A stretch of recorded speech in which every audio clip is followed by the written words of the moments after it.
Ontem eu ouvi essa pergunta em algum lugar: o que é preciso para ser budista? Daí uma pessoa responde assim: não precisa nada. Eu assim, nossa! Eu sempre vi umas coisas que surpreendem assim, né? Então, o que eu posso falar sobre o que é preciso para ser budista?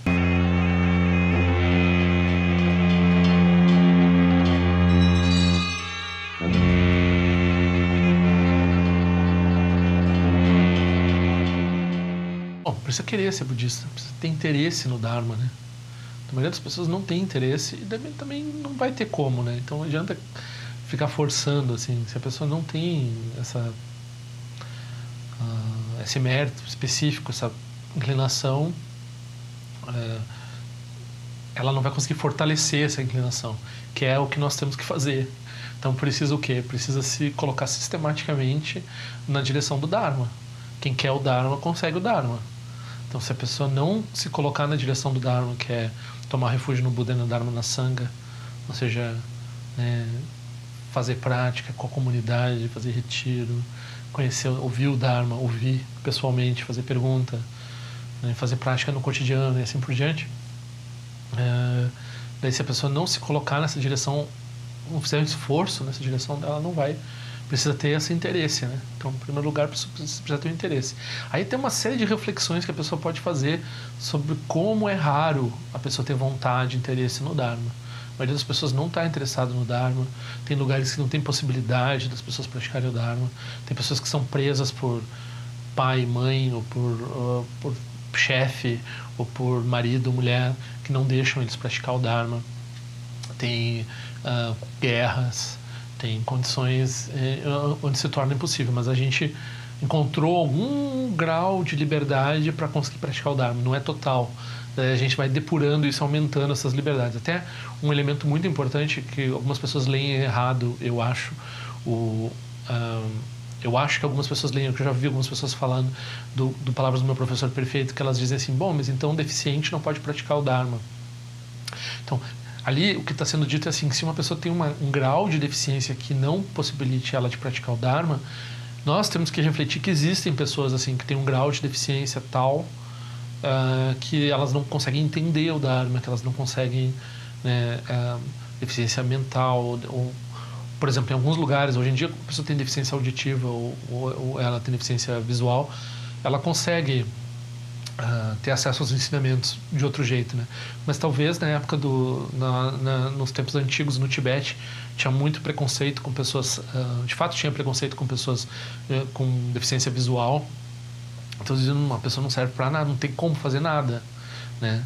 Então uma tradição, uma cultura que a gente acha tão compassiva, mas com as pessoas com deficiência visual, eles realmente não tinham essa.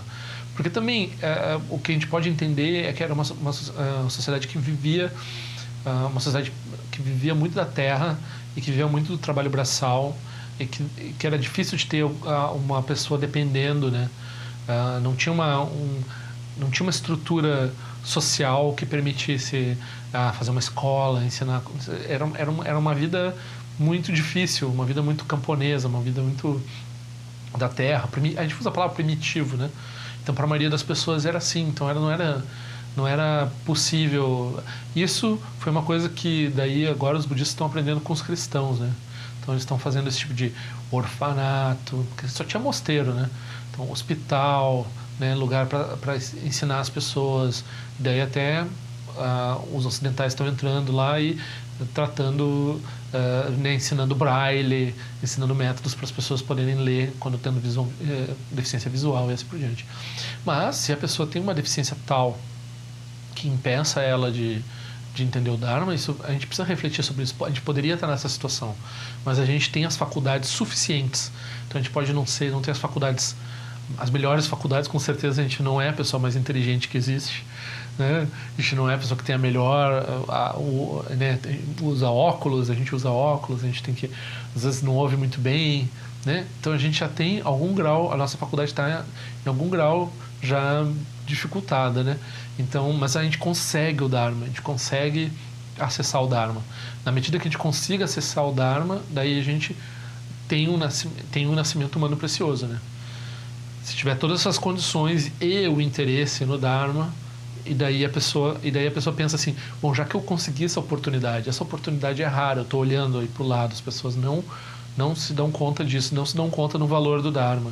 As pessoas não estão nem aí para isso. A cultura está voltada para outras coisas.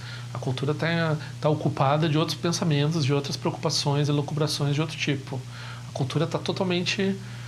né? Olha o Facebook, o que tem no Facebook? Aí a pessoa pensa, mas eu percebi que isso tem valor, que isso é importante. Então, o que eu faço agora? Aí a pessoa lembra da impermanência. Eu posso perder isso a qualquer momento. Eu vou morrer. Se eu morrer, eu não sei se eu vou nascer humano. Se eu nascer humano, eu não sei se eu vou encontrar o Dharma de novo. Ela vai fazendo essas reflexões. Então, é agora a minha oportunidade. É agora que eu tenho que entender o Dharma e agora que eu tenho que praticar. Essa é a primeira prática que a gente faz no Dharma, é refletir sobre isso. Por quê? Porque isso nos leva a priorizar o Dharma e a colocar o Dharma como algo mais importante na nossa vida e a gerar esses hábitos de ter interesse pelo Dharma que vão se frutificar em mais interesse pelo Dharma nessa vida e talvez, se preciso for, em outras vidas. Então, se a gente não atingir realizações, que é bastante provável, a gente vai continuar praticando, mas a gente não tem garantia nenhuma disso, né? Então a gente está só tentando aumentar as chances do Dharma estar na nossa vida. Então a gente atrai o Dharma, atrai os símbolos do Dharma, as cores do Dharma, as ideias do Dharma, pensar sobre o Dharma, porque o Dharma acredita nisso, ele acredita que quando a gente gera interdependência com algo, é mais fácil da gente reencontrar. Então, reencontrar não é nem em outra vida. Tipo, hoje, durante o dia, eu estou fazendo outras coisas e daqui a pouco, mas tem um negócio do Dharma, tem uma coisa que chama Dharma, que é uma coisa que... né? Aí eu posso dizer assim, eu tenho uma certa bênção de lembrar um pouco do Dharma durante o meu dia, assim, né? Mas eu percebo que poderia ser muito mais. Eu penso em muita bobagem, perco muito tempo. Eu me foco em um monte de coisa que não tem benefício para mim, nem para ninguém, ou que no máximo, que é neutro, e às vezes até no que é prejudicial. Então, todos nós somos assim.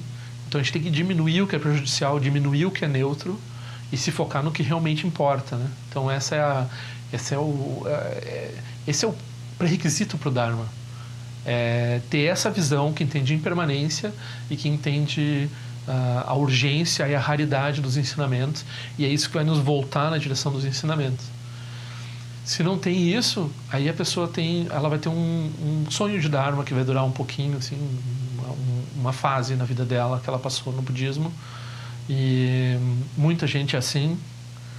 A gente, né, tem essa história que eu ouvi, assim, que é de cabelo em pé. A pessoa fez o Wustan Fletcher, que é um dos tradutores da Padmakara, uma pessoa de uma erudição, era monge beneditino antes de ser budista, uma compaixão, assim, uma pessoa boníssima, assim. E ele estava comentando que ele viu pessoas que fizeram não mas 2 retiros de 3 anos. Um retiro de 3 anos, a pessoa fica isolada e ela faz prática 10, 12, 14, 16, 17 horas por dia, fica sentada fazendo meditação, prática de mantra, prática de Vajrayana. Ela dorme e acorda e faz mais prática por 3 anos. Então ela faz prática, ela se foca nisso, assim, ela transforma a ideia é transformar os hábitos de uma forma muito intensa, né? E ele comentou que tem pessoas que fizeram não mas fizeram 2 retiros, 6 anos. 6 anos e 6 meses, que é 3 anos e 3 meses, né? De prática o dia todo, com intervalo para comer só. Daí a pessoa volta para a prática. E daí ele falou que a pessoa, quando no leito de morte, já não estava mais conectado com o Dharma, e a pessoa, ela morreu que nem uma pessoa comum, assim, ela não atingiu nada, ela meio que jogou fora 6 anos, né? Então ela não conseguiu usar aqueles... Não, isso pode parecer até...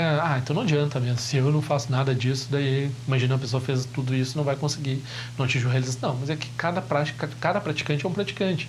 Tem gente que com muito menos prática do que isso pode, se a pessoa tiver esse foco de prioridade, esse foco de saber que pode perder o Dharma, de entender que a qualquer momento a pessoa pode perder essa perspectiva e daí então reforçar isso sistematicamente, então a chance disso acontecer diminui.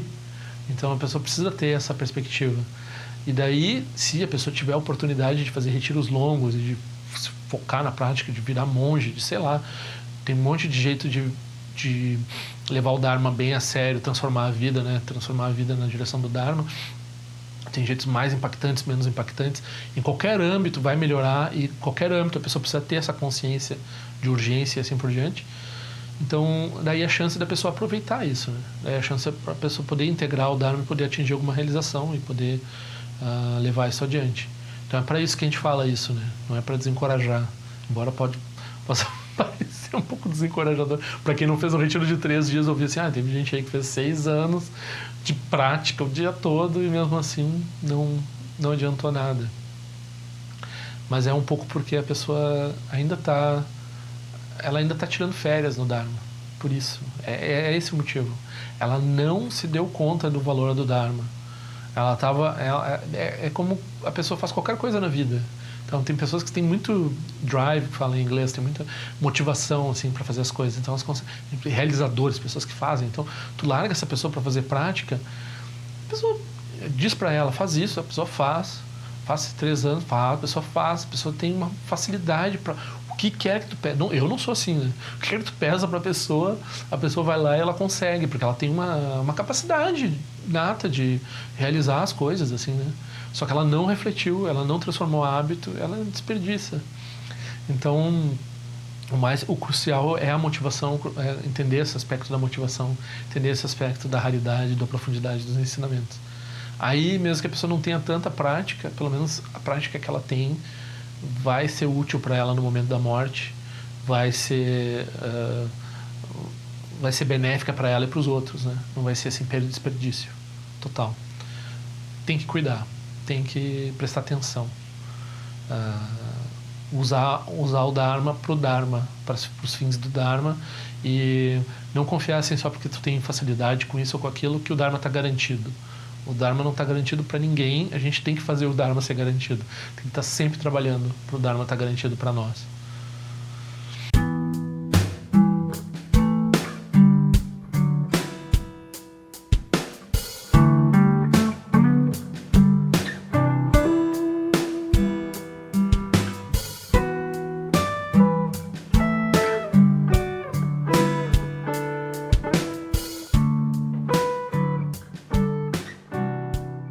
Então, assine meu canal.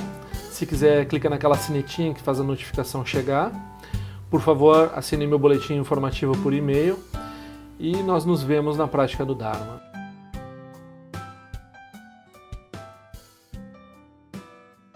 Ao longo de minhas muitas vidas e até este momento, todas as virtudes que tenho alcançado, inclusive o mérito gerado por essa prática e todas as que vier a conseguir, ofereço para o bem-estar dos seres sencientes.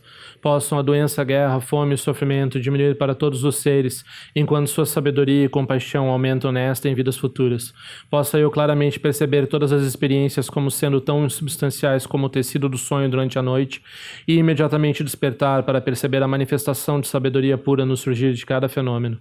Possa eu rapidamente alcançar a iluminação para trabalhar sem cessar pela liberação de todos os seres. Ganira Wekora Jinkazon Banane Wamalu Jungwene Jerezi Wante Jinjazo Eza Peka Jabadu Tenjo Chi Om Sochi Jamen Jebene Jana Sawa Kunchatu Jeo Zetari Baben Jono Tote Rumperoni Jogizazu Datu Tenjo Chi Chimeko Nepe Mazamba Wasa Sona Jante Senu Pai Garju Wanshu Juki Trupiko Kusese Shinse Sinda Shin Shua Jingme Tuju Trupanangi Wancho Tuno Trupantenor Buyen Neko Pomolo Razane Lundu Dileta Tenjo Chi Peme Jason Peme Rizo Jepeme Dan Laji Kusesu Wan Pema Choji Drama Rizo Jindoni Peme Lunji Drujo Chi Pende Jungwane Jempo Tempa Yori Nepa Dan Tempa Zimpe Jebonan Kusenjo Sentenjo Chi Du Sun Sanje Guru Rinpoche Ngon Dukunda Te Wachi Boja Bache Kusatu Tuta Pasa So Adev So Jinje Lap Tu So Shinan Sangwe Bache Jua Dan Zambalon Jiru Pachen De Loba Ma Hon Baja Guru Pema Sede Hon Ken Loja Zon Re Loja Zan Lisa Sun Chapa Pia Dru Jusho Sun Nangwa Damira Do Sun Gele Show